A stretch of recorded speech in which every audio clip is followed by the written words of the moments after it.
দোলে কেবল রাধাকৃষ্ণের পুজো নয়, রঙের তিথিতে মহাদেব বা শ্রী বিষ্ণুর উপাসনাতেও ফল প্রাপ্তি হয়। বালিঘাইতে সাড়ম্বরে পালিত হলো দোল উৎসব।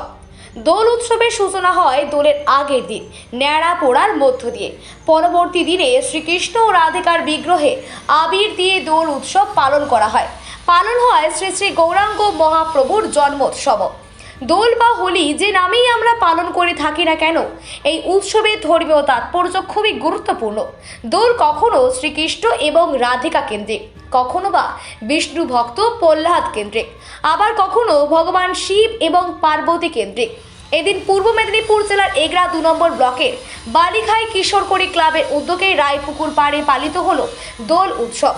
বালিঘাই কিশোরকড়ি ক্লাবের সভাপতি সন্দীপ পাত্র জানিয়েছেন, এবার 25তম বর্ষে পদার্পণ করেছে এই দোল উৎসব। রয়েছে অনেক হাজার মানুষের নরনারায়ণ সেবা, সামাজিক ও সাংস্কৃতিক অনুষ্ঠান। এদিন গোটা এলাকা মেতে উঠেছে আনন্দমুখর উৎসবে।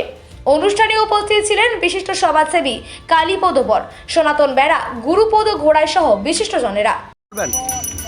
দোল উৎসব তো রঙের উৎসব। প্রথমেই তোমাদের চ্যানেলের মাধ্যমে সমস্ত বাঙালি তথা সকলকে, আমাদের এলাকার সমস্ত মানুষজনকে আমরা শুভেচ্ছা, হোলির বালিঘাই কিশোরকলি ক্লাবের পক্ষ থেকে শুভেচ্ছা এবং অভিনন্দন জানাই হোলির জন্য।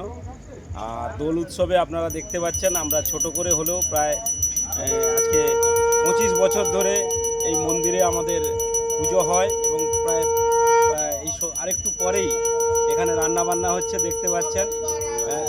মানুষের এখানে নরনারায়ণ সেবাতে এলাকার মানুষজন অংশগ্রহণ করেন, প্রায় 1000 লোকের আমাদের খাওয়ার ব্যবস্থা থাকে।